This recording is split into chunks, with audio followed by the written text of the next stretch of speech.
Saudara, doa itu merupakan nafas kehidupan orang percaya.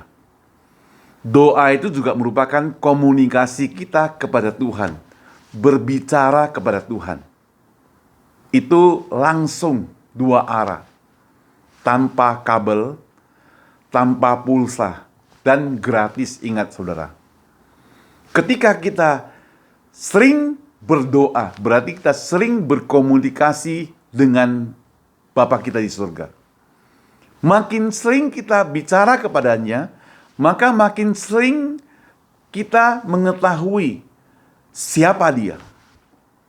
Makin kenal dia, makin tahu sifat-sifatnya, makin tahu apa yang dia inginkan, apa yang dia kehendaki. Saudara, omong kosong, kalau kita tidak pernah bicara dengan seseorang, kita bisa tahu kemauannya apa. Bahkan terhadap orang tua kita. Tuhan itu kan ibarat Bapa kita yang di surga. Jadi kita mesti sering berbicara dan akrab dengan dia. Walaupun sudah akrab, tidak selalu apa yang kita minta itu diberikan secara langsung. Karena Allah itu Tuhan, Dia itu maha tahu. Dia tahu bahkan masa depan kita.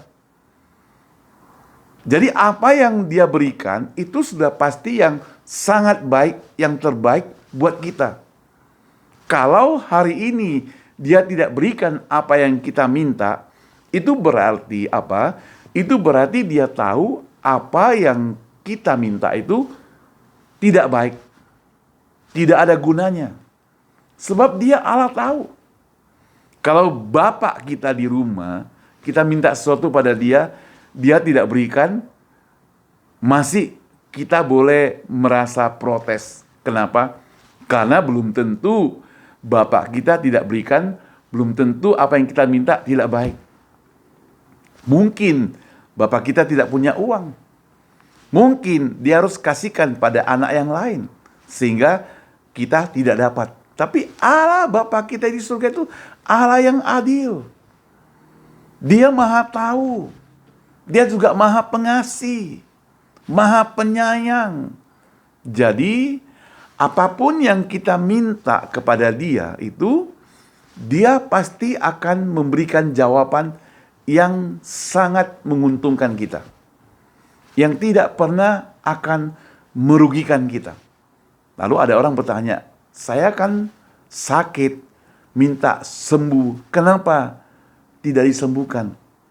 Saya ingin katakan, kalau kita sakit, minta kesembuhan daripada Tuhan, dan belum sembuh, dan tidak sembuh, karena Allah tahu, Dia itu mengerti, memahami, kita itu punya kekuatan untuk menghadapi semuanya itu. Kita itu punya kemampuan untuk menghadapi. Karena firman Tuhan berkata, cobaan yang kita terima itu tidak pernah melebihi kekuatan kita.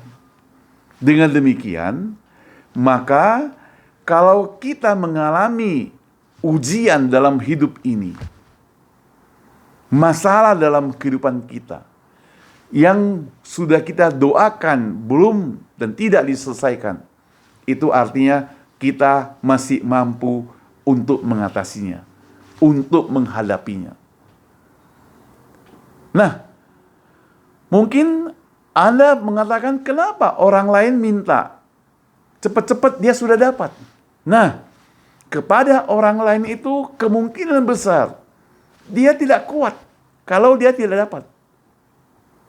Dia akan jatuh kalau dia tidak dapat. Jadi, bersyukurlah.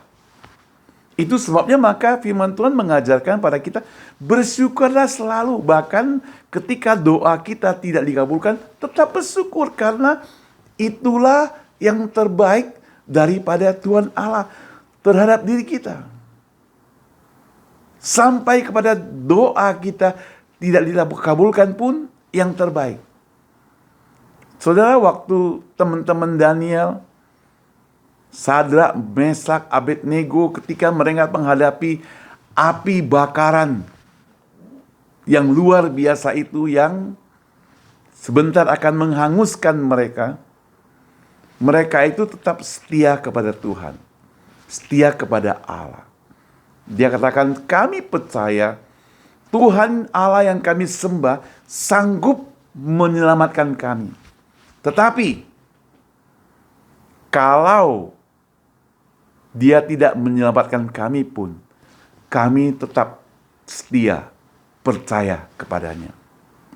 Jadi itu iman kekuatannya begitu besar. Kalian tahu Allah akan memberikan yang paling baik buat dia. Sekarang masalahnya adalah kita tahu gak? Kita sadar gak bahwa Allah ini selalu memberikan yang terbaik buat kita? Kalau kita sadar, maka tidak ada komplain daripada kita terhadap Allah. Untuk masalah dunia mungkin kita bisa komplain. Tapi untuk masalah rohani, kita hidup karena anugerah Tuhan. Tidak boleh komplain. Karena Dia telah memberikan yang terbaik. Kalau kita komplain, itu berarti kita sedang menggeser yang baik-baik itu dari kehidupan kita. Kita sedang berusaha membuang yang baik-baik itu dalam kehidupan kita. Kalau kita masih yakin Allah kita itu adalah Allah yang baik, yang sempurna, yang mengetahui segalanya, yang tidak pernah menyakiti kita, maka kita mesti imani segala sesuatu yang kita terima hari ini. Itulah yang terbaik. Walaupun dunia memandang itu jahat, walaupun dunia memandang itu bukan kebaikan, tapi di dalam Tuhan, yang tidak baik itu, yang tidak menyenangkan itu, akan menjadi sesuatu yang menyenangkan bagi Tuhan. Percayakah kita? Serahkanlah kepada Dia sepenuhnya, karena Tuhan mengasihi kita senantiasa, tidak pernah tinggalkan kita selama-lamanya. Itulah jaminan dari Tuhan kita, Yesus Kristus. Terima kasih, Tuhan memberkati.